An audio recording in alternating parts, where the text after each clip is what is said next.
contradiction when we economists were analyzing the performance of the economy. It is good if there is an accretion in the foreign reserve, which gives some stability to our exchange rate and which also give confidence to investors. It is logical if the Naira exchange rate is stable. It is logical if there is some element of stability in inflation or it is coming down. But the reality is, how much has every level of governmental expenditure and spending at federal and state level decisively impact on our unacceptable level of poverty and impoverishment? How much has an ordinary Nigerian on the street feel the impact of the economic development and growth that we are talking about? In what way are we able to move people out of poverty arising from our governmental policies and programs? In as much as we are spending trillions and trillions, but we are not able to make a significant dent on unemployment, our economic policies have not achieved what they are supposed to achieve. In as much as the number of millions of ordinary Nigerians that cannot afford 3 square meals per day have not been reduced significantly, our economic policies have not yet been able to achieve their objective.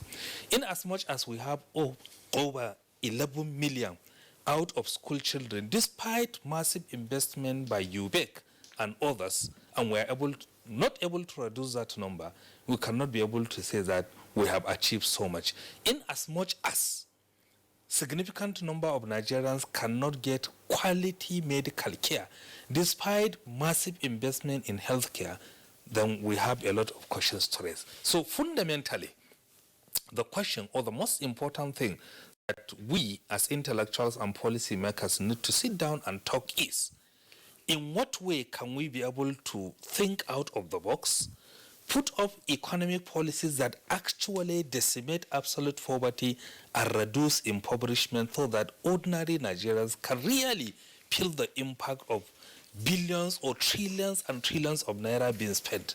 Until we are able to achieve that, I think our achievement as a country is really questionable.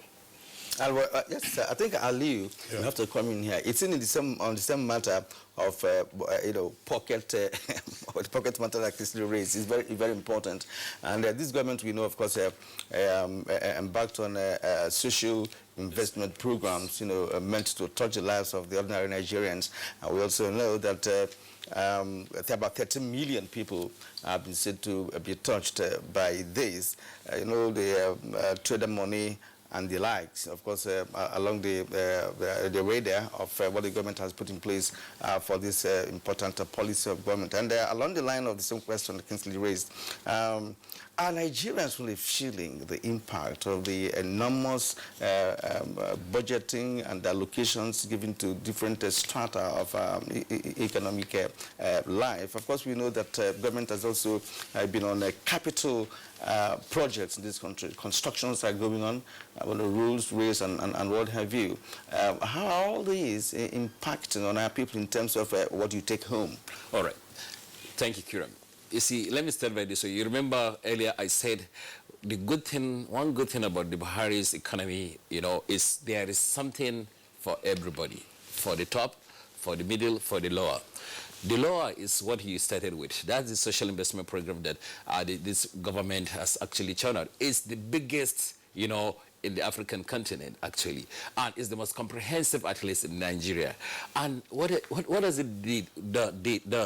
It actually touches the life of the most vulnerable Nigerians, the poorest of the poor, through, are you talking about the Empower, which targets the graduates, unemployed graduates? It reduced about 500,000 people from the streets that could have otherwise have been unemployed. We are talking about homegrown school feeding program, which has the value chain is significant. We are talking about the women, the farmers, how many eggs in a day that these schools actually cater for the school pupils from primary 1 to primary 3. The value chain is astronomical. Then we're talking about other incentives like the trader money, farmer money, loans, soft loans. You don't need collateral. All you need is a revolving loan. You take, you repay back, and you get a double of what you were actually given earlier. All this, very good. But yes, we are many. We are more than that in this country, a country of about 200 million. So how much more can that do? But at least baby steps, right? Then you talk about the issue of construction. How can that really affect Nigerians? And that is where I want to really say something. You see, there are two categories of Nigerians. There are a Nigerian, that is a Nigerian. We talk about unemployment. Yes, you go to the NBS statistics, you will see the figure, maybe a projection even to rise about 2% or so, unemployment rate. But have they captured also the informal sector? I don't think so.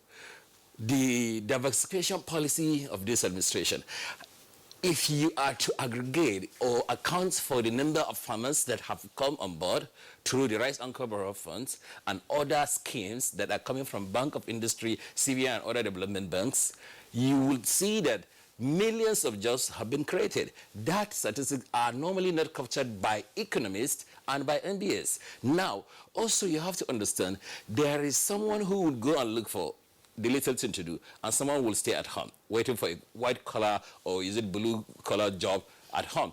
But for someone that will go, to a construction site and work, look at every state, there is a construction going on, either road or even rail. If you are working in the construction site, you are paid either daily or on weekly basis. And by the time you get paid, you will take that money, you will buy bread. The bread owner will buy flour. The flour will buy okrika. And that's how you actually support the growth, you stimulate the economy. So if you look at this, I will say, those category of Nigerians that fall within all these brackets I mentioned, they are at least, they are seeing something from these initiatives of government. Of course, you cannot cover everybody. Now also, we have to also talk about something. The anti-corruption policy of this administration, although it's a different something, but it is closely related to also the economic drive that we're talking about.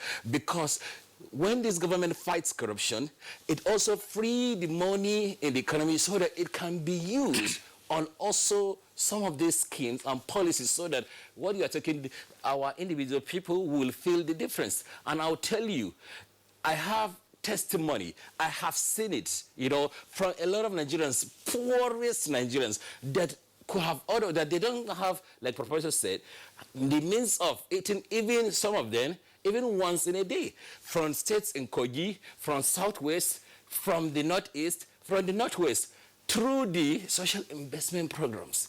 This conditional 5,000 cash transfer that they are giving to widows, the poorest of the poor, the most vulnerable, I've seen women use it to actually turn it to a business, grinding machine business, other forms of this, even poultry farming, from 5,000 that you aggregate, you are giving in 2 months 10,000. So government is doing something, but we cannot cover everybody. All right. The government cannot cover everybody. Ali Abdullahi, thank you very much for your comments. Let's return to Muda Yusuf in Lagos. Still on the impact of policies, programs, and measures on the individual pocket field. Now, if you listen carefully to Ali Abdullahi, it seems to be saying that the individual pocket field is there amongst the poorest of the poor. So could the absence of sufficient feel of the impact be a middle-class complaint? Yes, I don't quite agree with the last speaker, because when we talk about the impact of government or the impact of policies on the ordinary Nigerians, we should be talking from a systemic point of view. What the government has done in terms of trader money and some of these social investment programs are good. But to a large extent, they are also more of symbolic things. In terms of the real impact of government policies and actions on Nigerians, I think not much can come directly from government itself. A lot will have to come from the private sector, because we are dealing with a population estimated currently at about 200 million. How much can the government directly do to impact on people? Because the welfare of the people is related to a large extent on the level of employment or unemployment. And there's a limit to which the government can do in this space. I mean, the totality of the federal government budget is less than 10% of our GDP. That's a measure, a reflection of the impact of even the government finances on government. And we just said that about 70% of that is actually going to recurrent. So in terms of direct impact, we are talking of a very, very insignificant proportion of government revenue impacting the economy. This economy is about 130 trillion. We are talking of a budget of about 9 trillion. So we need to look beyond the issue of government. Government spending is important, but government policies that will trigger and stimulate investment at all levels of investment, either at the micro level, at the SME level, at the medium enterprise level, at the foreign direct investment level, at the domestic investment level, these things are much more important. Because it is through these platforms that you can easily touch a lot more people in terms of employment. Because the welfare of the people starts essentially from the amount of jobs you're able to create. Look at the job numbers. The job numbers have been increasing, and it's becoming increasingly very disturbing. So we need to deal with critical issues of productivity in this economy. This economy is still largely dependent on the oil sector. That is a major, major concern for everybody. If anything happens today, there's a major drop in oil price or in oil outputs, all this stability that we celebrate, everything will come to naught. The whole thing will come crumbling. So we have to deal a lot more with the issues of diversifying this economy. This economy is still very fragile. We have recorded some growth, no doubt. But most of this growth are also driven by external factors, which you don't have much control over. So we should be looking at, the government has been doing well, but we need to look a lot more to see how we can bring in more private investments into this economy and into all sectors of the economy, whether it's in infrastructure, in manufacturing, in agriculture. We need to put all sorts of policies on the table. Our tax policy must support this process. Our trade policy must support this process. Our monetary policy, interest rate policy must support this process. Our foreign exchange policy must support this process. And our regulatory institutions should support this process. Because the greater emphasis should be on how we mobilize a lot more investment. What we are seeing in the last 1 or 2 years, a lot of our investment is going to treasury bills. It's going to federal government bonds. If you check the books of the banks, almost 70% of their investment is going into treasury bills and federal government bonds. How much impact will that have in terms of investments that will create jobs? So we should be dealing at much more, fundamental issues, because we can build a competitive economy, an economy that, can be self-sustaining, that can sustain itself outside of the oil sector. Muda Yusuf, I would like to remain with you because I'd like you to clarify a number of issues. Aliu was speaking from the point of view of what government has been able to do, in the direction of ensuring that Nigerians have something in their pocket. And now you are disagreeing with that, and you brought in something very important here, and that's the issue of the private sector in the entire drive. You are the DG of Lagos Chamber of Commerce, and I want to ask you, how much of manufacturing are your members doing in this country? Are they just the importers? I ask this question because one analyst did say that Nigeria does not have any international product. not issue of not beverages or perishables and what have you, but international products like telephone sets and things like that. Now, what is the manufacturing, the Chamber of Commerce, your members doing to bring in that private sector initiative that you will mention now, because government has made it clear that there's now the ease of doing business in Nigeria, is very healthy. See, the reality is that an economy gets the kind of investment that it deserves. The private sector entrepreneurs or investors will put their capital where you can get returns. I just alluded to the situation where almost 70% of the financial resources in this country is going into investment in treasury bills and federal government bonds. That's a major distortion as far as investment is concerned. And it is the incentive. I mean, if you invest in treasury bills, you get returns of about 14%, 15%. The risk is free because it's sovereign debt. There is no tax on it. Can you compare that to going into manufacturing where you have to import machineries, where you have to be grappling with the customs and their proper gridlock, where you have to sometimes pay interest of about 25% on the facilities that you get? So it is the environment that will determine the kind of investment. As we speak, manufacturing is contributing less than 10% of our GDP. And manufacturing products are not competitive.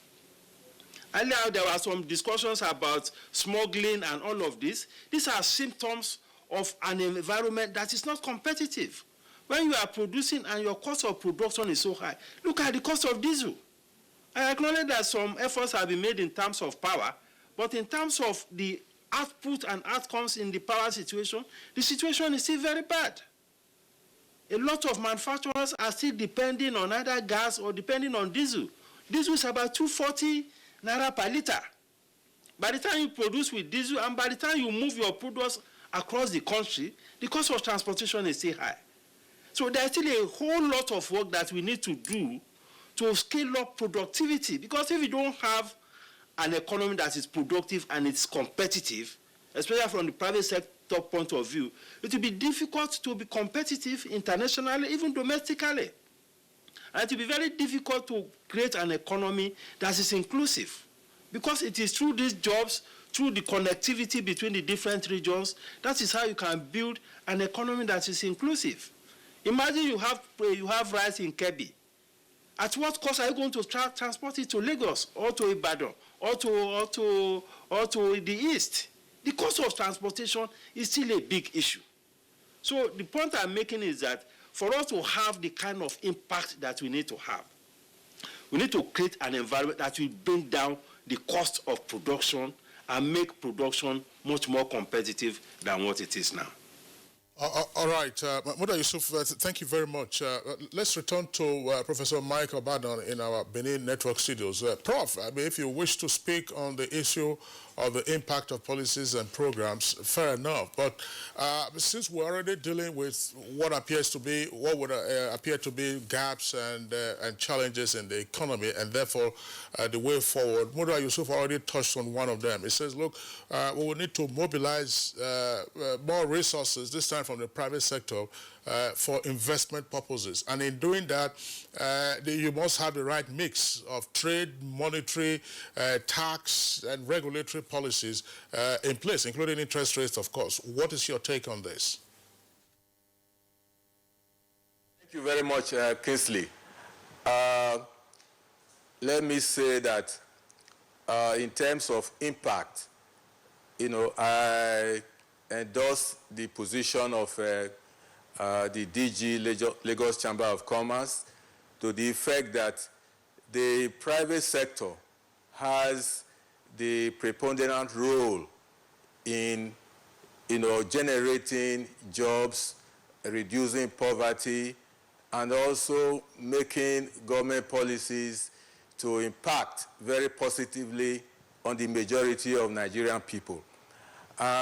But then we must see the social investment program as only being complementary to whatever we expect, the private sector to do in terms of promoting growth in the country, generating employment, and reducing poverty. So it must not be misunderstood as if it's taking the place of the private sector. No, definitely not. I don't think the government envisaged it, to be so. What the government is doing through the social investment program at the moment is having significant impact, particularly in the spheres of empowerment of small and medium enterprises, trader money, government enterprise, program, and so on and so forth. The conditional transfers is also very desirable to the extent that it is focused on those families or households that do not have any source of support, either from their children or relatives, and they are just there, and they need to survive. But then I agree with the position that the growth, that we are pursuing at the moment is not yet inclusive, in the sense that it doesn't generate so much jobs. It doesn't reduce much poverty.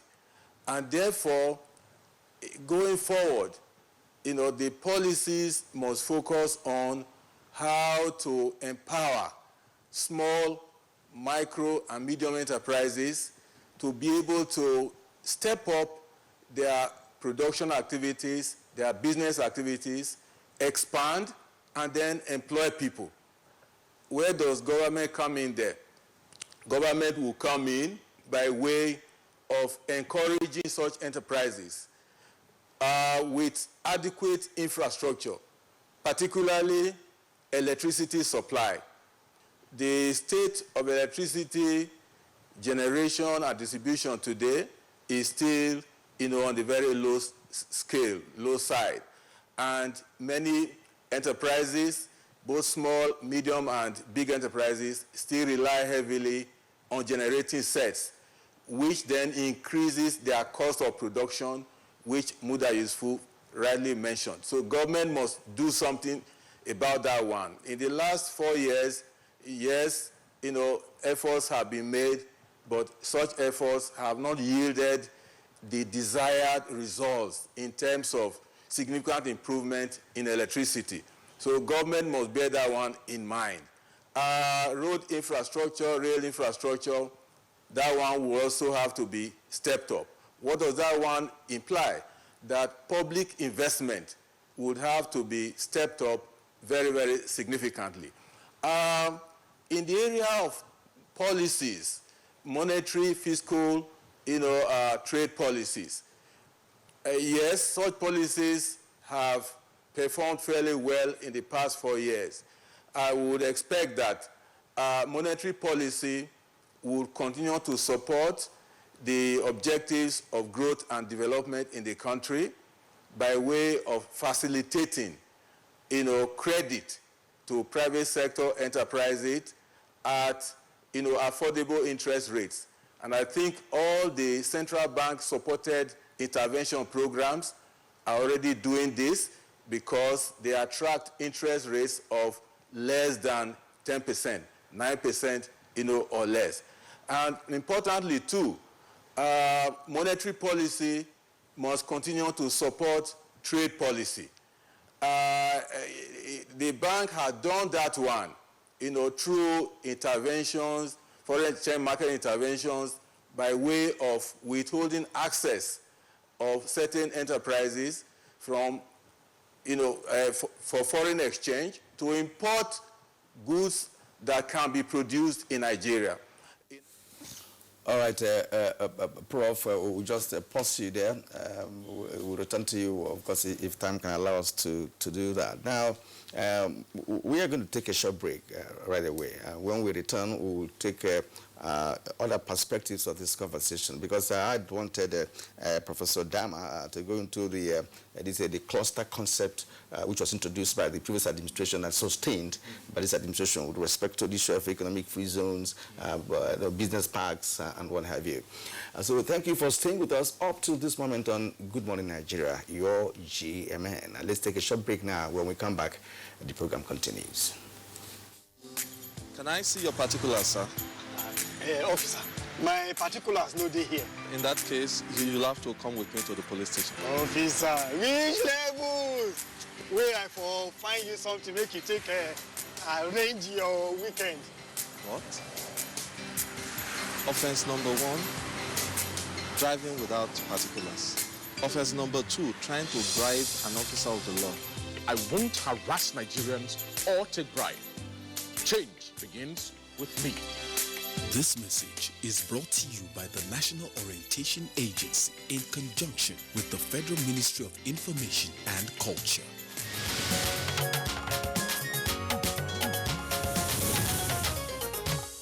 All right, Professor Dama, before we went on break, I just highlighted a number of issues we could look at. And if you also would like to make reference to the comments of our guests in Benin and Lagos with respect to the impact of the present economic system. Yeah, certainly. Before I answer your question, I would like to comment on an aspect raised by Muda Lawal.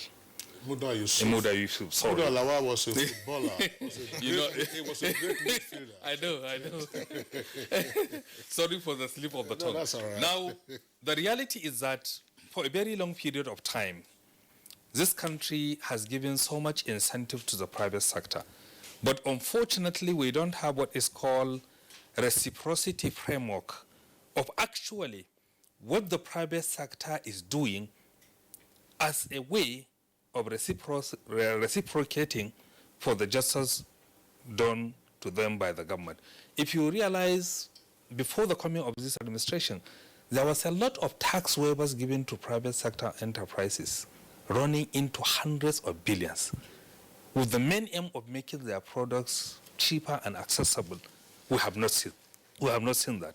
You remember there was an issue relating to the export expansion grant and the abuses that were associated with it, and most of them are perpetuated by the so-called private sector individuals. You see, the reality is that when we introduced structural adjustment program in the year 1986, precisely on 26 September, mostly we didn't have the necessary regulatory framework to be able to control and guide and direct what the private sector will do and checkmating their excesses.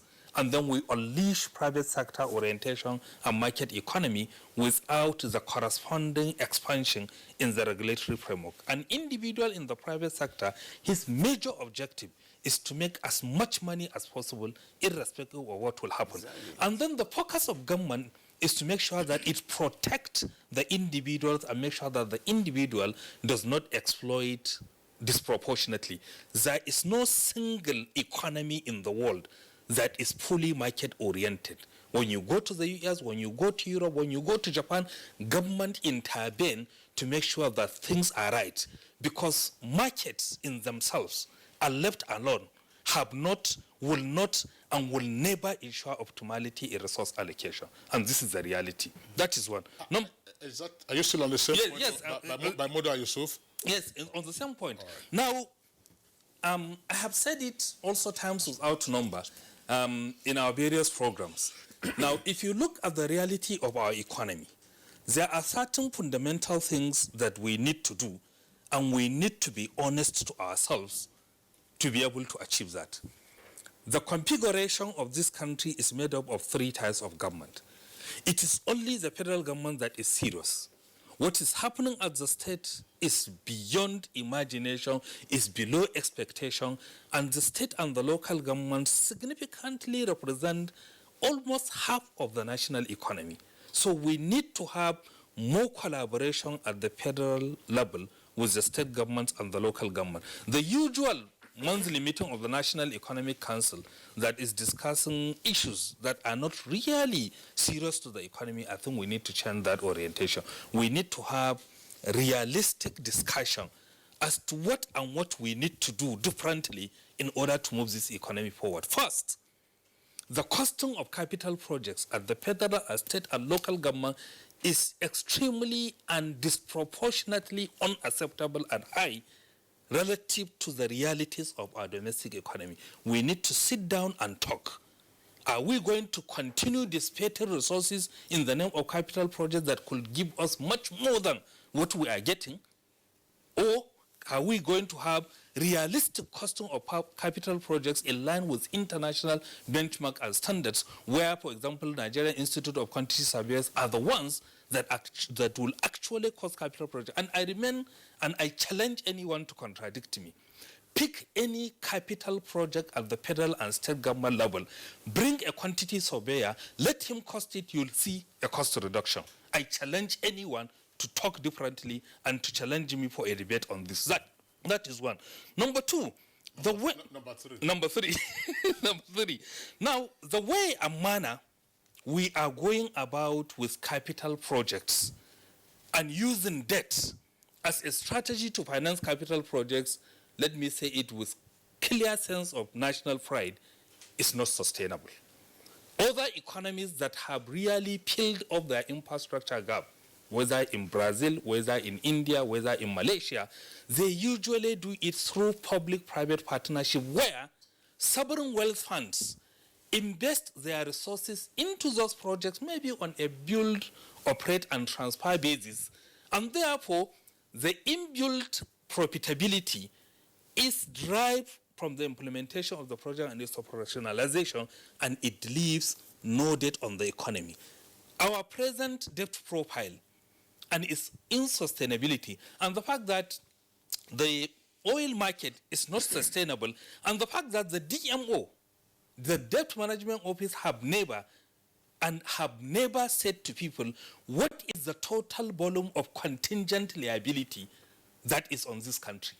Because it's not just the debt of the federal government and the state government. There are debts even guaranteed for the private sector and state government by the federal government. And if they crystallize arising from economic recession, the burden is on the federal government. And nobody is talking about that. And where we are taking relatively 68 cents of every dollar we earn in order to service debt, people will just be telling you that the debt to GDP ratio is sustainable. It's not sustainable. What is the sustainability framework is to compare our debt service payment and debt profile to our earnings and income. If you have a house that is not earning rent and then you went and contract debt, how can you be able to pay the debt? Well, Professor Nazir Vidama. So there are fundamental issues that we need to discuss. Yeah. And finally, the government need to work in such a way that it will stop listening to ministers and advisors only.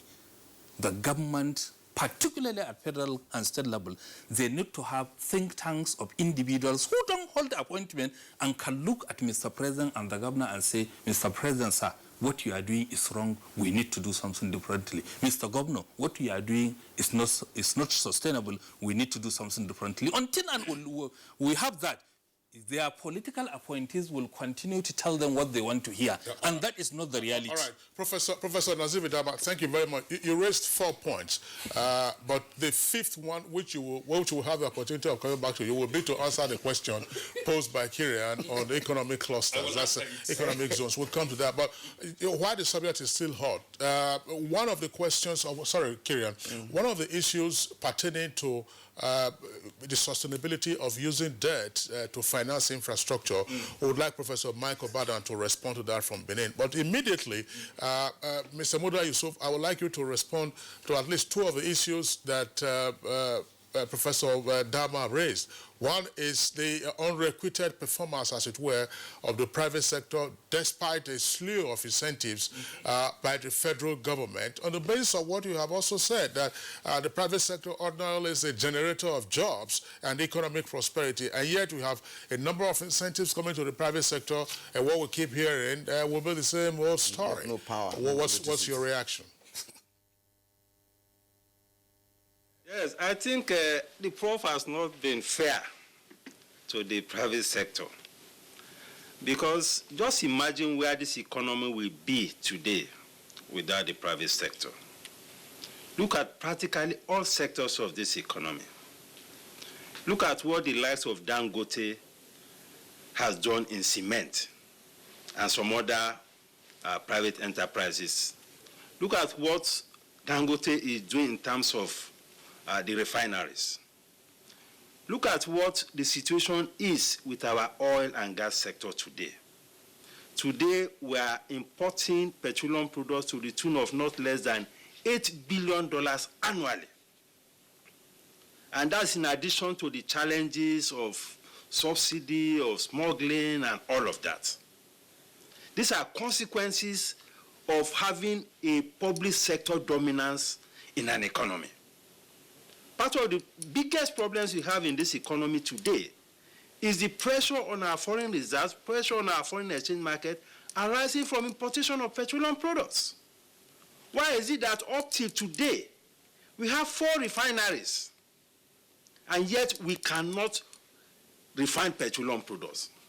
These are consequences of when you put very strategic institutions in the public sector space. The public sector is not cut out to be running enterprises of that nature. The public sector is cut out to focus on social sector issues, education, health, environment, and things like that. Even in the social sector, where will this economy be today without private investment in education?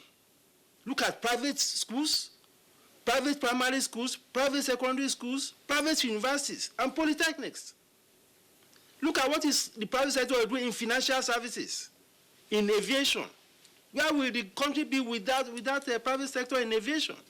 Even in broadcasting, electronic media. You see, there's a whole lot that the private sector is doing, and we need to appreciate that. I agree with you, there will be some, bad eggs in any system. And some of these things happen because there is collusion with some unscrupulous private sector people and those in government. It's an institutional issue. If you have weak institutions, bad people will take advantage of such weak institutions. So we should be focusing more on dealing and ensuring that you have the right kind of institutions to ensure that policies achieve the right kind of outcomes. If institutions are failing, you don't put the blame on the private sector. I don't agree with that. So my feeling is that if there are people who have committed infractions, we should have the institutional framework to ensure that there are consequences.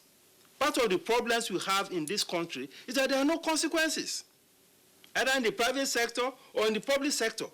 That is why the standard of governance, the standard of a lot of things have degenerated.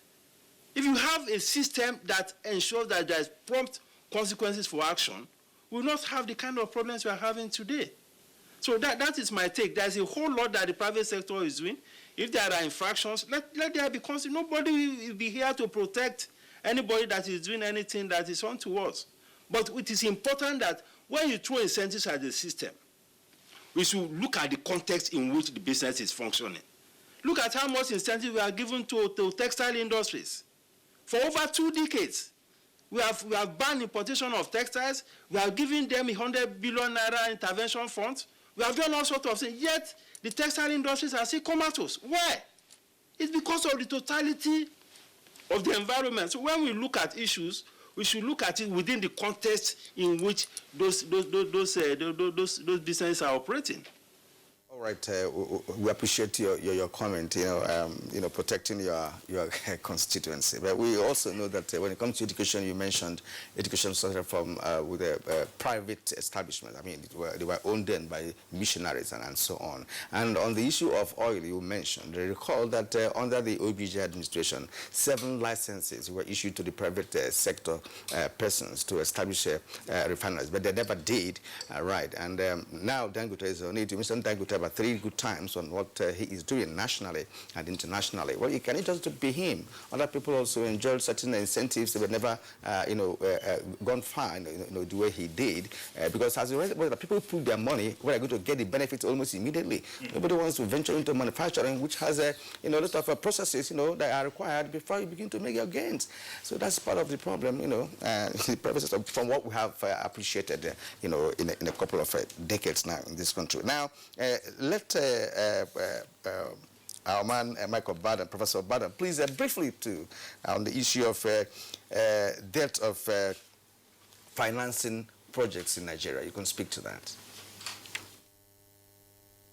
Thank you very much, Kirian. Let me say that in principle, there is no problem in using loans or debt to finance infrastructure. I think the problem in the past had been that monies borrowed and allegedly meant to finance infrastructure or other projects, had been mismanaged or diverted, or spent on consumption. And if we have to borrow to finance projects, then we must comply with certain cardinal principles of debt management. For example, we will need to deploy such borrowed funds to projects that can aid the productivity of the economy or the other sectors. Productivity increases, they're able to earn more money, revenue, and then the loan can be repaid through increased taxes. Or the projects themselves can generate funds which can be used in repaying the principal and then interest payments. But more often than not, this is not done.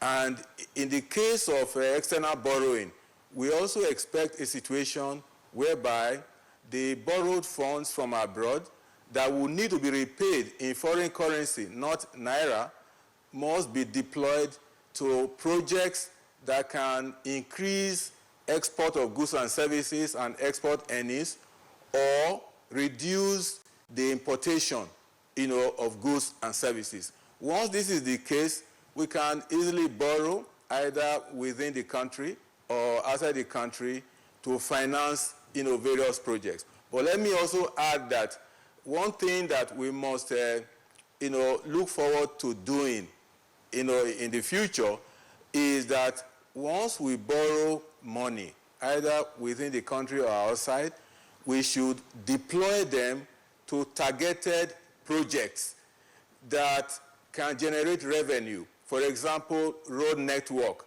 Deploy them to certain highways on which tolls can be imposed. So the tolls...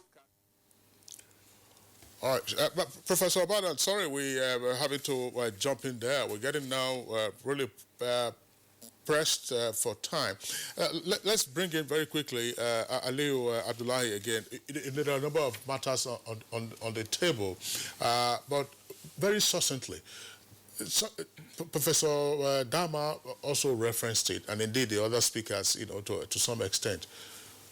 How can we, as a people, as a nation, ensure that we also bring in the subnational entities into the economic growth prospects that we are yearning for? A number of state governments, are pulling their weight, but if we were to take the average, there would appear to be more who are just said, oh, we are a civil service state. You come to Abuja, get your allocation, you go back, you pay salaries, and then everybody is, the governor has done very well, is an emperor, local government chairman is an emperor in his own small right. And at the end of the day, the jobless numbers that we are talking about, out of school children, they come from the local governments, they come from the states. So how do we, as citizens of the nation, get the subnational entities to be more active in terms of formulating policies, taking directives, taking direction, as it were, from what is happening at the national level?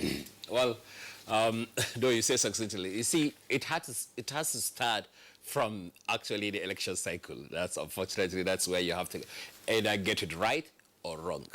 You have to actually get the right leaders who have focus, vision, who can actually think how to, because each state is an economy in itself. You have to look at what is their own competitive and comparative advantage, as a state. What will work, for example, for a Lagos state will not work for a Kano state or a Zamfara state. And what will work for Kaduna or Niger cannot work for Lagos. Lagos has no lands, you know, so they can't actually concentrate on agri. But what do they have? They have water, so they have limited space, but they improve and they increase their tax base and collection and all these policies towards that. But when you come, for example, to far north, what do we have in far north? We have the land and we have the population. So what did I tell you? In factors, in basic economic factors of production, it means you can actually do get your policies, economic policies toward farming and things like that. And almost all the states have natural resources, you know, in them, which we don't actually explore the right way. We don't have the policies or the regulations to do that. But by and large, the things that you need really to do, you know, the leaders have to know what to do. Tap in your competitive and comparative advantage as a state. Ali, we have to really stop you here. Gentlemen, it's been a very, very interesting conversation this morning. You know, we have a large population and fast-growing middle class and what have you.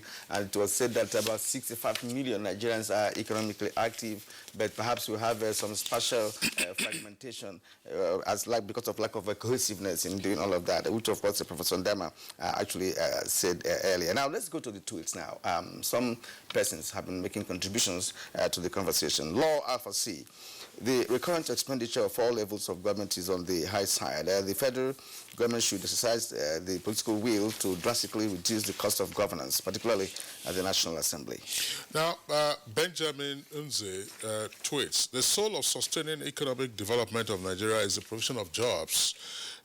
That will increase also productivity, lower cost of living, increased standard of living, and all of which, of course, will lead to savings and investment and reduction in crimes. Ibatibi Zekeri, power sector is very key to the nation's development. The next level agenda should be focused on fixing the power as it helps to create jobs. Now, Moses Ahibe tweets, economic growth is usually via SMEs. Now, how have the SMEs fared in recent years? Economic growth in Edo State is an example the federal should emulate from a solely civil service state to an emerging economic hub. Francis, more private sector or private investment and ease of doing business should be encouraged. Private sectors, they are one of the major economic drivers and the large employers of labor. Now, Akeju Olagbaju tweets, now to a large extent, Buharinomics has worked with inflation low and exchange rate is stable. Yes, the impact may not have permeated, but the states also need to align their economic development policies to complement the federal so as to increase growth. Jermaine Martins, anytime I analyze the economic policies of this administration, my hope as a Nigerian is restored. Villagers now have something handy to say Nigeria is moving forward. I'm an unemployed graduate, but my confidence has no limit that I shall fit in before this administration elapses. Shakiru tweets, it's good that everybody is commending the government for the improvement in the economy, but where are the experts for security in the country that will save the economy for a much longer time? Zakari once more said the guest is talking about what are the plan for them, the beneficiaries. We all know the program is on 2 years basis. Will there be laid off to go back to the street again? All right, Kieran, I think those are the tweets that we can take. We'd like to thank all those, who sent in their tweets. And just, another polite reminder, a tweet, make it short, not more than 2 short sentences. And we have the opportunity of reading those tweets. One of those last tweets was talking just now about security. And we see what is happening in the Northwest and the response of the security agencies, what impact that might have on economic growth later on in the year. Of course, we'll begin to see the numbers. Yes, on that note, we'd like to thank all our 4 guests who've been with us. It's been a very interesting conversation. From our Lagos Network Studios, Muda Yusuf, Director General of Lagos Chamber of Commerce and Industry. Always a delight having you on Good Morning Nigeria. Thank you for being with us. Professor Mike Obadan, Professor of Economics and member of the Central Bank Monetary Policy Committee. Pleasure having you once again. You joined us from our Benin Network Studios. Thanks a lot for being around. And here in the Abuja Studios, Aliu Abdullahi, lawyer and economic policy analyst. Thanks a lot for being around with us. Thank you. And last but not least, Professor Nazif Dama, Professor of Economics University of Abuja. Delight having you on Good Morning Nigeria. Unfortunately, the fifth item responding to the cluster issue, we're unable to take it. But that's a matter with KIV. And we need to host him and Yusuf. Yusuf, that's right. On the private sector. Right. So gentlemen, we'd like to thank you for being with us. Of course, we have sports, we have entertainment, we have those on other programs. Today is another big action day in European Champions League. Liverpool, they have a mountain to climb. It's on that note, we'd like to thank you for tuning in to Good Morning Nigeria today. We are back tomorrow, same time, 7 o'clock in the morning. My name is Kingsley Osadolo. And I am Kieran Uma. It's been a pleasure having you this morning. Well, we'll see you again tomorrow.